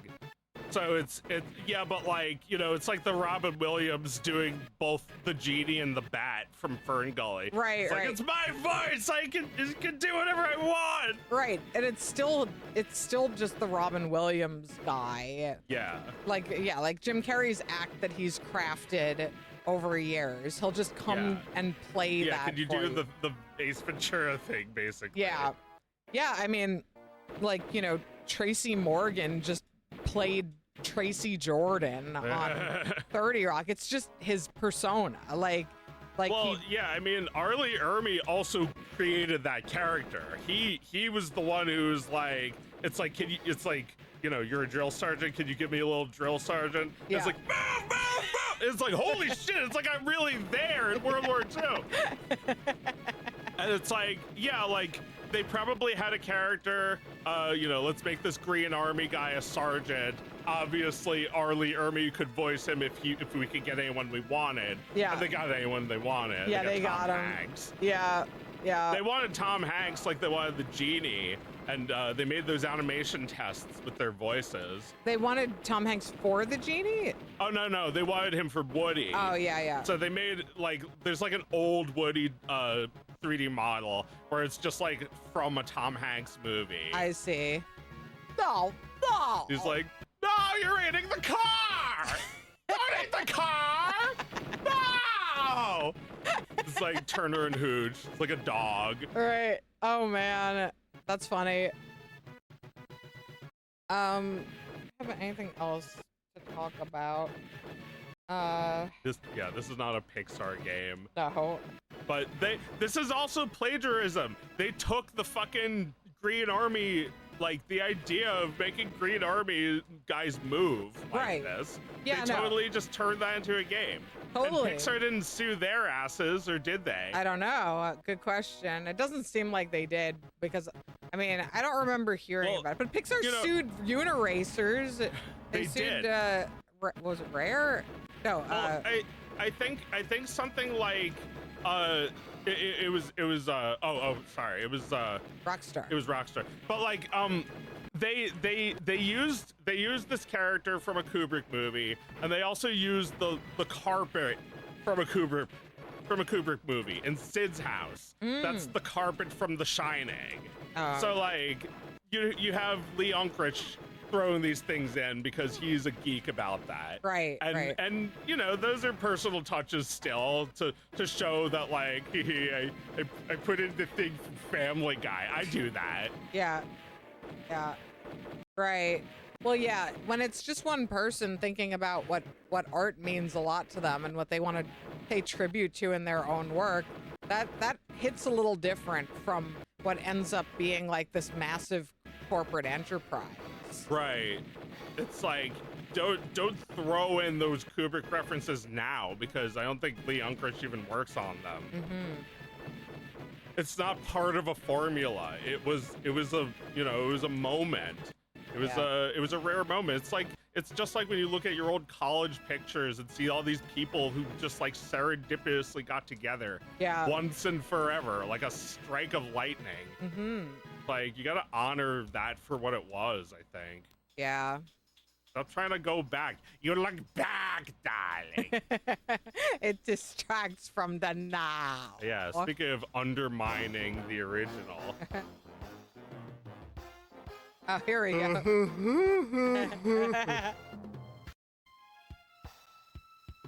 This is Yeah. THQ as well. So, like, you know, if you ever wanted to know what happens with the Underminer, Yeah. they made a video game about it. What happened? Like, he showed up at the end of the movie, and he was starting to give his manifesto, which, by the way, I would have liked to hear a little more of the Underminer's manifesto. Then the Incredibles, they put on their masks, and then the movie ended. What happened? What happened? Did the Underminer win? Yeah, he wins. I hope he doesn't win. He won. Can we please find out what happened to the Incredibles? Did they make it? I don't need a tutorial. I'm incredible. Oh man, this is all like 2D. Yeah. That's fun. The Underminer! It's me! I'm in this movie at the end. Well, yeah, like, that was, okay, so this is a perfect example of what I'm talking about. You know, Buzz is designed to look new. Woody is designed to look old. That's for this story particularly. It's created for that purpose. Right. The Underminer is also created for the purpose of this final scene. To look like a loser that they're gonna take down in 1 second. Exactly. He's a loser that you get him, and that's just like a symbol of what is going forward with them. That they're gonna be super from now on. Yeah. Yeah. It is so offensive to me that they would try to expand on that when everything that needed to be said was said in that moment. Yeah, I love the 2D art in this. It's fun. Oh, there we go. Oh, you're frozen. That's I'm it. thirsty. I'm getting a drink.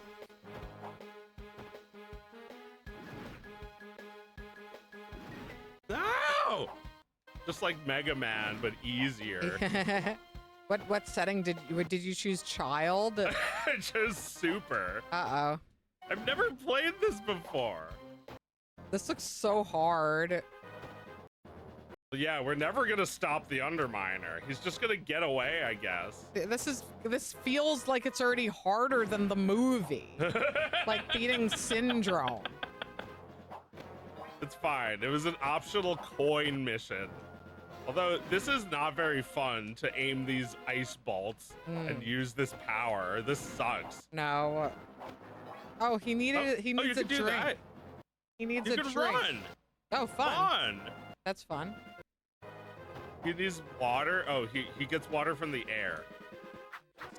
Like in the movie. Well, yeah, like this is fine. I feel like the game, this is separate. We know it doesn't matter. This is like playing toys. We know the Underminer story ended right there. But if you had a toy of it, you could make it go on in a sort of nonsensical way. That's true. But like making a I'm movie. back! I didn't die! Making a movie retracts that. It takes that away from us. Yeah. Our ability to imagine how they may have beaten the Underminer. Yeah. Yeah, I hate it. I disagree. Did you see that one? No, I did, but I forgot everything about it. The Underminer gets away and it ruins their lives. They end up in a motel. Everyone hates the Incredibles again. Life's uncredible again. Just make AI posters of Incredibles sequels. Why do you have to make the movie? Yeah. Oh my god, it's like Lemmings. Oh, you can do stairs? Jesus Christ. Yippee! Yeah, they're doing Incredibles 3. Yeah. Incredibles knee. I hate. But I feel like this is all of this was designed for the story. The story, which is good, not, you can't just retract that. You can't just say we don't care about that anymore because we have the toys. We have the characters. Yeah. Right, they have the toys and their stance on what happened to the characters is the official one. Right, because they got the guy, Brad Bird, to come back. and do the thing. Doesn't mean anything. Doesn't mean anything. No, it's like it means about as much as like a ROM hack. Like Bowser kidnapped her again. It's like Bowser took Mario's hot dog ice cream, and now he has to like travel across like impossible to beat levels to get it back. Yeah. It's like that. You made that up. Yeah, it's like that. That didn't fucking happen. Yeah, it didn't happen. Stop trying to say it's related to the real thing. It's like, I mean, actually, if you did that, it would kind of read as unrelated. Like you'd be able to see it as separate. Like this game is separate from the movie. Did you see that interview of Brad Bird talking with John Lasseter? No. When did that happen? No, I glitched the game. She's trapped. That. Oh my God, you really are trapped. Help.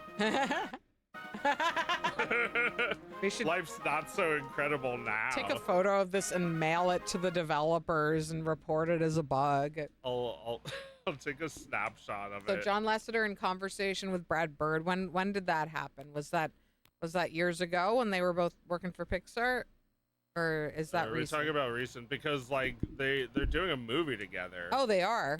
Yeah. No, I didn't see. It was a few days ago. Oh. Yeah. Oh. Okay. No, they're not. Okay. No, they're not talking with each other in the interview. It's Brad Bird talking about working with John Lasseter. Oh. So it's just him. No, Ah. I haven't seen it. Got any highlights to share? Let me guess. He talks about the gigantic stick he had to get to keep Lasseter away from touching his project. From coming in with those grabby little hands and massaging his project. Yeah. Now, I was just in Hawaii. So this is great. We can talk about Hawaii at the end of the show. Just in Hawaii, and I stitch an alien with multiple arms and antennas there. And why is Lilo with like a guy's head? Why is this a wasp? Is this some sort of bootleg? This seems wrong in a lot of ways. Just nobody checked this. What is this? Weird.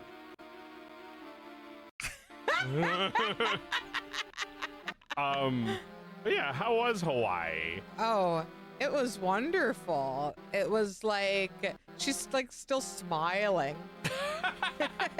She likes them more than Stitch. Yeah. It was really beautiful. It's It's like a gorgeous alien place. hominid. Yeah. I went to 2 of the islands. I'd never been to Hawaii before. And I went to Hawaii Island, which is known as the Big Island, Uh-huh. and Kauai, which is the one where Jurassic Park was filmed. Uh-huh. And the Big Island was great. I wanted to go to these islands because they both have like a lot of like really beautiful like natural stuff to explore.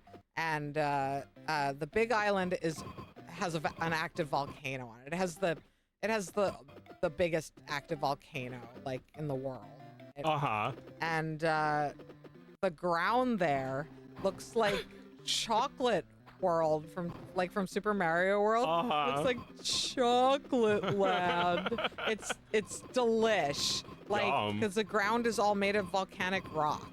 So food. everything is just brown crumbs. Oh, this is awesome. It looks beautiful. Yummy. Yeah.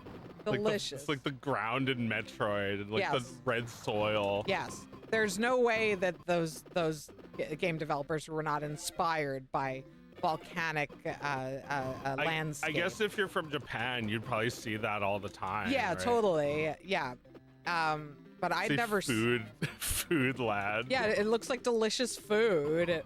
And Hawaii is also a place where chocolate is produced. Oh, okay. So it was delicious and beautiful. Chocolate and coffee. So yeah, I went to the volcano. Stayed in a pretty remote place.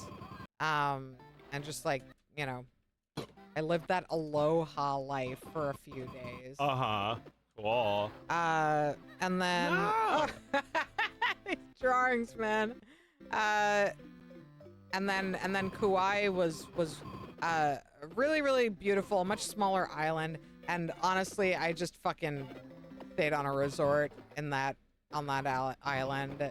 I didn't do shit. I didn't explore much. I just fucking relaxed. It was time for mom to relax. So there was like a big pool and a beach right next to the pool, so you could go from the pool to the beach and back again. And you know, it wasn't like a natural beach. All the natural beaches in Hawaii are like almost unswimmable because they're too wild, they're too rocky. So, you know, it's just like a fake fucking beach. Yeah. But I loved that too. I enjoyed that. Of course. Too. Yeah. It's really good to have a nice sandy beach to just chill on whenever I wanted. So yeah, very, very restorative, very restful vacation. I haven't had one like that in a while. And, cool. yeah, it was really, really nice to just go somewhere with the intention of exploring and relaxing. Yeah, I've never seen anything quite like it. It's really, really beautiful. That's great. Yeah, I've always wanted to go. Maybe when I'm married. It is a very honeymoon kind of place. Like that's originally we had meant to go for our honeymoon and it didn't work out. We had circumstances at home that prevented us from going. So we were just kind of dreaming about it for a long time. But the most fantastic thing about Hawaii is eating pineapple. Yeah. It's so fresh. It's so fresh. Cool. And you can just go to the grocery store and get the most beautiful pineapple you've ever had. Or you can just buy it off the back of some guy's truck. And it's the most beautiful pineapple. I went to like a little like it was just like kind of like a community gathering in this little town I stayed in. And there were these guys who had just like picked a bunch of lychee from a tree that day, and they sold it to me for $5. And Nice. have you ever bitten into a lychee before? I think so. It's Maybe. like, you know, it flavors a lot of like tasty little treats, right? Yum. It's like put it in bubble tea, but like the fruit itself is just this juicy fucking thing. It's in like a hard, like a skin. You peel up the skin and it's just pure juice inside. It's so Yum. so tasty. So it was a lot of just like eating fruit that had just been picked. It was like, you know, a pineapple takes like a year to grow, roughly. It's very, very labor intense. Did you have a chocolate? Yeah, I did. I went to a chocolate farm. And I saw the entire well, not the entire process because they need to process it in a factory, but I saw their entire process where they pick the cacao plant, the fruit, and they open it up, and I chewed on like the cacao seed that's inside the fruit, and it's like it doesn't taste at all like chocolate. It's just sweet, pulpy, sweet, and you don't want to bite into the seed. The pulp around it is very sweet, but then when you bite into the seed, it's like very, very, very bitter. So you have to like ferment the seed and then like roast it, I guess. Like you dry it, you ferment it and then dry it, and then it gets roasted and ground down and turned into the liquid, the you know, the like chocolate, you know, melted chocolate basically. Liqueur. Yeah, and then they mix it in. They mix it in with cocoa butter, which is like the fat produced by the plant. And then, you know, lots of sugar. So I sampled their chocolate. It was really, really fantastic. And this woman is like very like, and here's this, like showing us all the pieces. And then at some point they have us sample like 10 different chocolates of theirs. And then they have us sample like a couple of chocolates from around the world, and also very delicious. And then at some point she throws in a Hershey bar and she's like, just try this. And she's like, and we're not trying to it's the most disgusting thing you've ever had. It's so disgusting because you realize that their chocolate bar is only like 10% chocolate and is almost entirely sickly sweet sugar and synthetic fat injected into it because they remove the cocoa butter. Oh my god. And it's like, I've been eating Hershey all my life and it usually tastes delicious, but they give it to you in a context where it's the most disgusting thing you've ever tried in your life. Like it was really sickening to eat it. I had that the other day with Parmesan cheese. I'm such an idiot. I've been eating Parmesan, which doesn't exist. The That's thing with not, the green cap at the grocery store. not that stuff, but like with something that makes it look a little more Italian than that. Is really no different. It's just a Parmigiano like inspired cheese. You ate some cheese for the region of Parma. Well, so like I bought some real Parmigiano and like tasted the difference. And I was embarrassed. That's not even close. It's just a different kind of grated cheese. Yeah. And like I kind of thought I'd gone like a level up because it's like a more Italian looking label. It has to say product of Italy or it's not even really the cheese. Yeah. It's like a completely different product that I don't even know if it qualifies as cheese. it is still just, closer to the green cap stuff. I mean, Parmesan basically tastes like nutritional yeast to me. I feel like it's probably just like minerals. It's just like starch and salt. I don't know. It's just like cheese food. Salt. Yeah. It's like cheese something. Cheese dust. Yeah. Do they waste the entire fruit part of the cacao? Yes, they do. Wow. It's a very thick shell. Oh no. They pull like it's like that big. It's like the size of like I don't know, like an extra thick cucumber, And Yeah. I don't know. I'm creating a new vegetable to compare it in size to. Like it's a little bigger than a mango. Okay. And when they crack it open, the rind is like an inch thick on every side. It's very thick. And they just they don't I don't know, they feed it to the hogs or something. All you want is the tasty little seeds inside. Right. The other thing she was talking about was how they showed us the vanilla that they grow, and vanilla is there's like one other food in the world that is more like labor intensive to grow than vanilla, like plant-based food.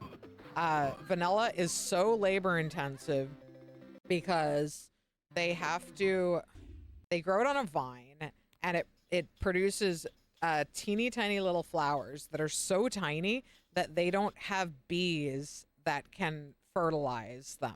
So they have to hand pollinate every vanilla. And the vanilla take, I think, a year and a half. They take from the time that they're grown to the time that they're dried. It's a year and a half. It might be 2 years, actually. It's really, really, really long. And that's the reason that if you see a little bottle of vanilla at the grocery store, it costs like $40. And then you see a gigantic bottle of vanilla that's fake, it costs like $5. Yeah. So I don't know about you, but I have the fake vanilla in my pantry. And I mean, most people do. That sounds fine. Like if it does the same thing as vanilla, which is not really like, if it's artificial, like they get it from a tree bark. The artificial one. It's like sourced from a tree bark, and it tastes enough like vanilla extract. Yeah. So is there any difference? Oh yeah. There's a significant difference, although they didn't let us taste the difference. Right, you do have to taste it because like You could have gone your whole life thinking Hershey's was like the shit. Yeah, I mean, I've had real vanilla before, although I haven't done like a side-by-side comparison. But I would wager that, like, you know, basically every like vanilla yogurt or, you know, vanilla candy or whatever you've had is from the artificial stuff. I mean, you know, Pepsi did like the Pepsi challenge. It's like, without telling you, tell us which one you like better. That's the Pepsi challenge. Yes, and It's then the people like copy. the Pepsi better. Yeah, some people like the real thing, but I think what they were saying is like it's like it's more psychological that like if you don't know it, then you might not choose Coke. Might choose the one that just like tastes a little sweeter. Yes, Pepsi does taste sweeter. Fuck. Anyway, yeah, it was so awesome to go on a vacation, and I'm actually going on another one next week. Ah. But we can continue Thingus if you'd like remotely. I'm gonna be camping, so Cool. I can do Thingus outside. Camp Thingus. Yeah, Camp Thingus out by the fire, like we did last summer. Thingus about you. It makes me want to fart.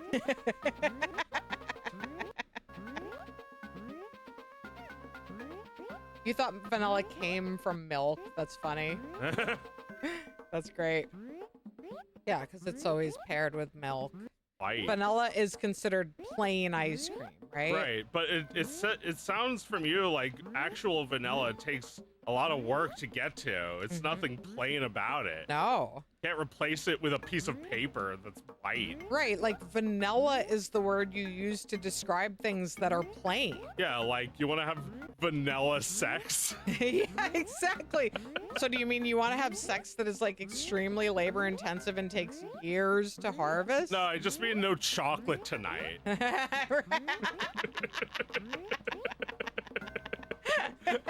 Right.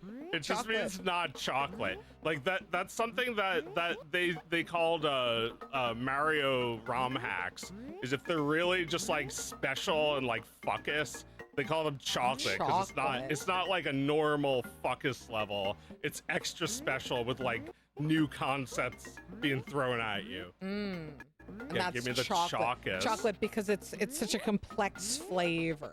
Yeah. It's deep, it's rich. Yeah. Vanilla. How plain, how plain. normal. Well, it's like, I don't know. I usually choose vanilla ice cream, but this time I chose chocolate. I just couldn't resist the delicious chocolatey taste.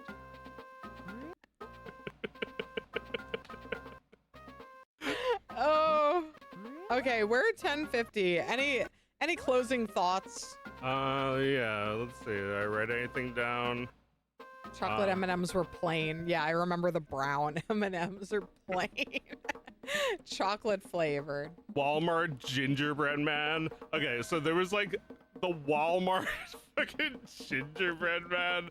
I remember Like the gingerbread man from Shrek. Right, except when I first saw it, I was like, is it the gingerbread man from Shrek, or is it just copying the gingerbread man from Shrek? Because they didn't call him Gingy in the movie, and then Shrek 2 came out, and they start calling him Gingy in that. Well, So you know, they didn't call him Marvin the Martian in Looney Right. Tunes either. Right, that was his like Marketing. trademarkable name.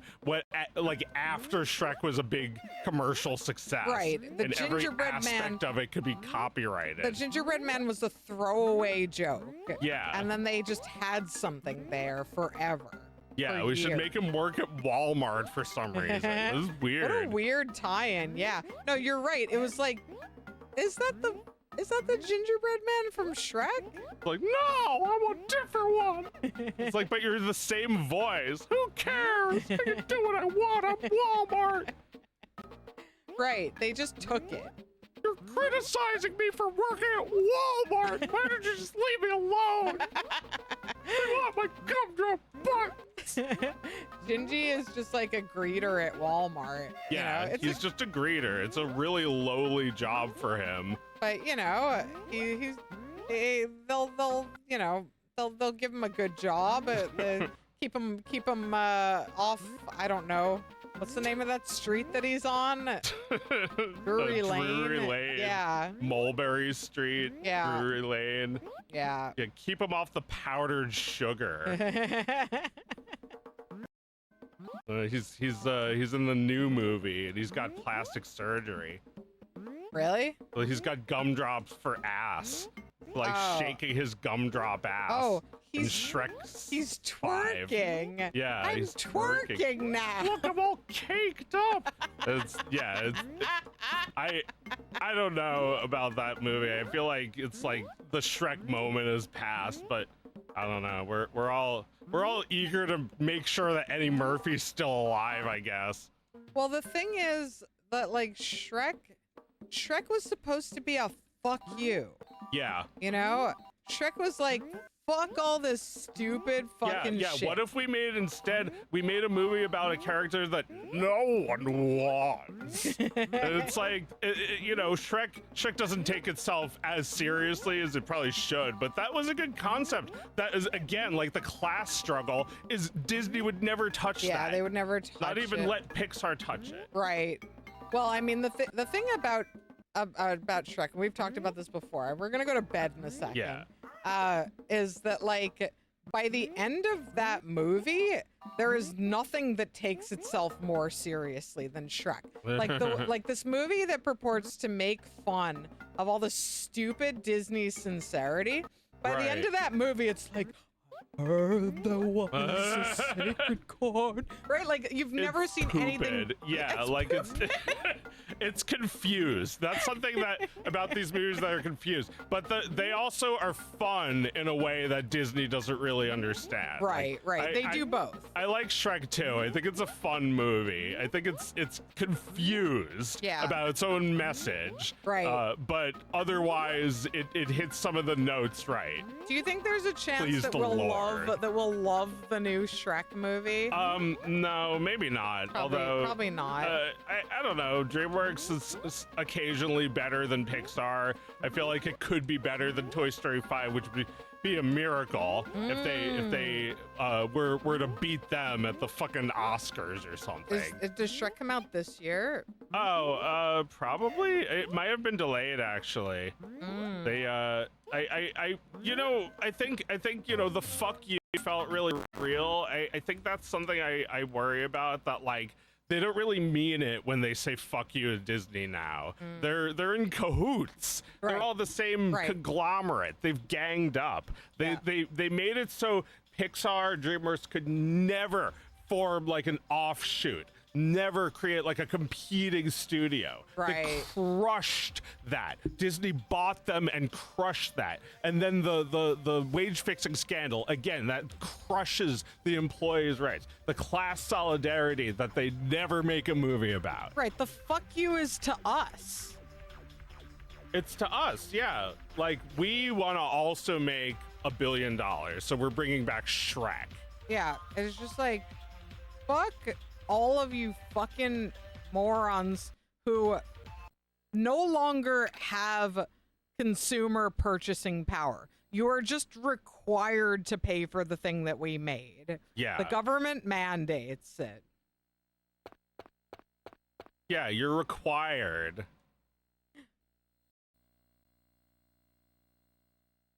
That sucks. It's like, yeah, like you have to see it, even though I didn't pay for it. You know, I saw a shitty cam rip of it. It's like you still saw it. You still let it like diddle you. It sucks. Oh, this is also like 2D drawings. It's and like, 3D. Yeah, it's like a combination. They like turn them into sprites, I guess. But yeah, that movie happened, and I wanted it to happen so it could be over with, and now it is. So now I don't have to think about it ever again until Toy Story 6 comes out. Until and then next I watch week. it again. Next week when we have to talk about it. Talk about it.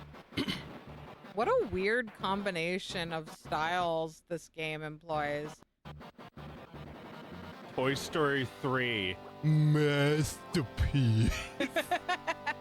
Yeah, right.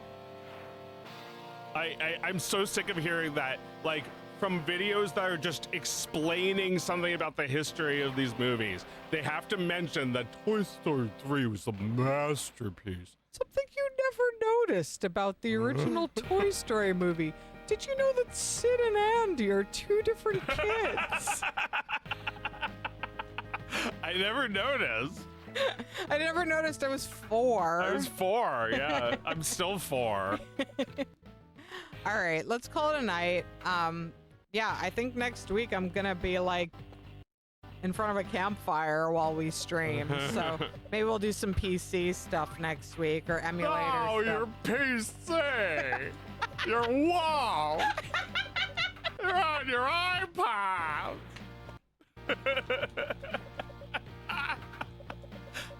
I'm really glad I got to test out these voices on Thingus because now it's turning into my work. That's It's right. Joe's on a fever dream right now. So if you haven't seen his YouTube channel lately, check some of this shit out. I feel like there's nobody who doesn't want what Joe is making right now. Maybe. I feel like if you're already hungry for more Toy Story, then just watch my shitty parodies of it. Yeah, that's right. You'll get fed. You'll get a lot of food out of them. All right. Oh. See you next time. Bye.